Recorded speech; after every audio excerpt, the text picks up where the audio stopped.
Welcome. This is Dr. Larry Saltzman for the Leukemia and Lymphoma Society in a presentation of the National Patient Registry, a project of the Michael J. Garrell Patient Data Collaborative. Today is August 24th, 2021. The purpose of this webinar chapter is to provide you information regarding the recent approval of additional doses of COVID-19 vaccine for immunocompromised patients. Now, to recap and to make sure we're all on the same page, LLS is not a medical provider or an academic medical center.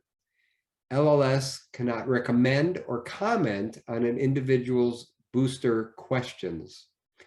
LLS is encouraging studies on these boosters to assure vaccine safety in blood cancer patients. LLS is funding a booster study currently at the Montefiore Medical Center in New York City, and we are looking for more of these centers. LLS will follow closely the experience in foreign countries where boosters are being investigated, such as the United Kingdom, or administered in Israel and France, as well as others. LLS will monitor antibody responses in participants who notify us of their receiving such a vaccine. Please note these are observational studies and not interventional studies. So here are some of the most frequently asked questions regarding this topic. Do I need a booster shot as a blood cancer patient? The CDC has given guidance that immunocompromised people may receive a third mRNA vaccine dose, essentially becoming a series of 3. These are now approved for Pfizer vaccine ages 12 and older and Moderna vaccine ages 16 and older.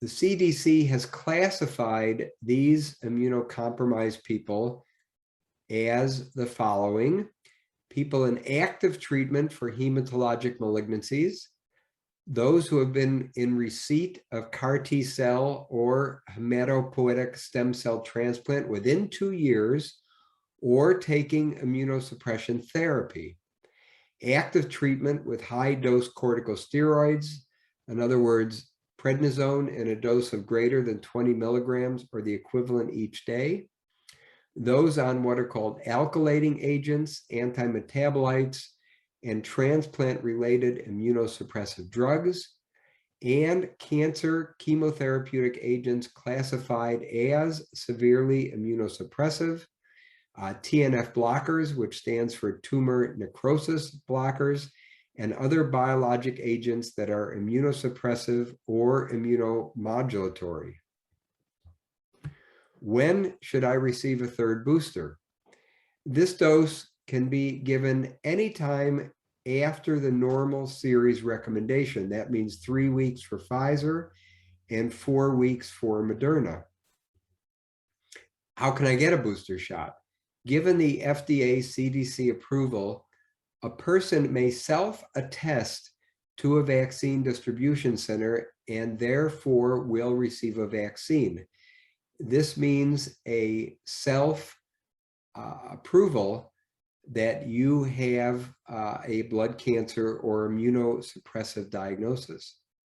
The recommendations are to receive the same type of mRNA as the initial doses.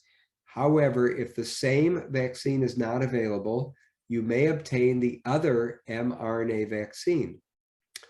Now that the Pfizer vaccine received full approval by the FDA, and this just occurred yesterday, the 23rd of August, any doctor may write a prescription for the third dose to be given anywhere that has available vaccine. Now, is the LLS National Patient Registry providing follow-up antibody testing? The answer here is yes. For those with previous testing and a seronegative result, meaning no antibodies seen, we suggest testing 3 to 5 weeks after the third dose booster.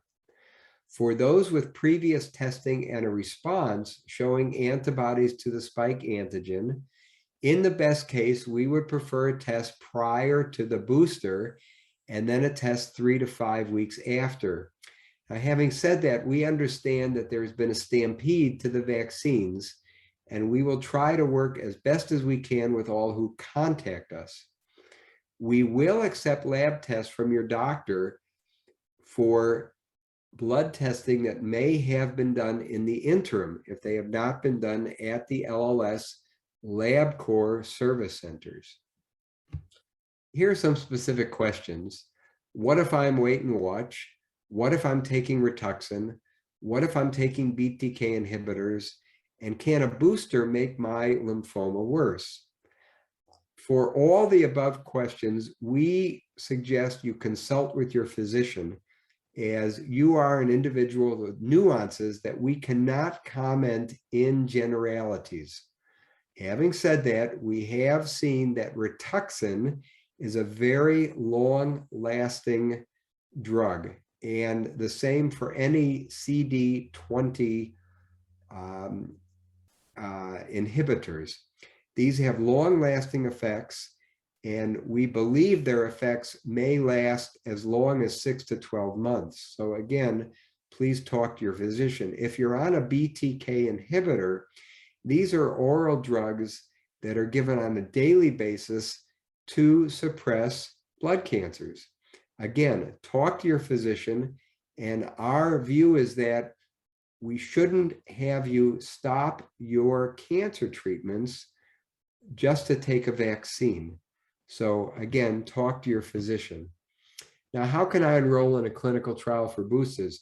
Again, the only center that we know of, and LLS's funding, is the Montefiore Medical Center in the Bronx in New York. Their phone number is 718-405-8404. LLS will accept current registry participants for follow-up testing. If you are new to our national patient registry, we will ask you to supply any antibody lab tests you may have previously received. And the LLS Clinical Trial Support Center and its Informational Resource Center will monitor available trials. This question comes up frequently: should a caregiver of a close family member living in the same household receive a third vaccine dose? Again, this is an individual decision that you all should consult with your physicians as to their recommendations based on your personal situation.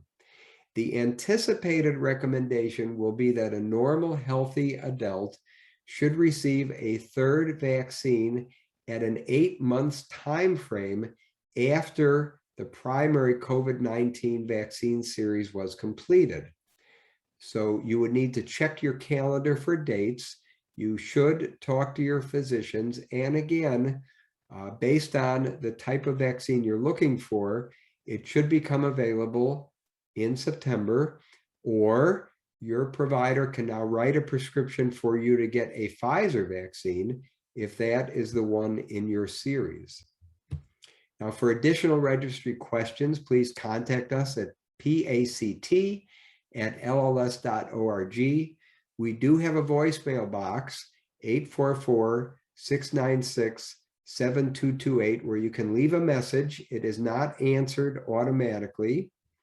You can visit lls.org for COVID information. You can search the main website for the term COVID, and things will pop up.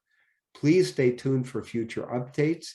And I thank you so much for your participation and your attention.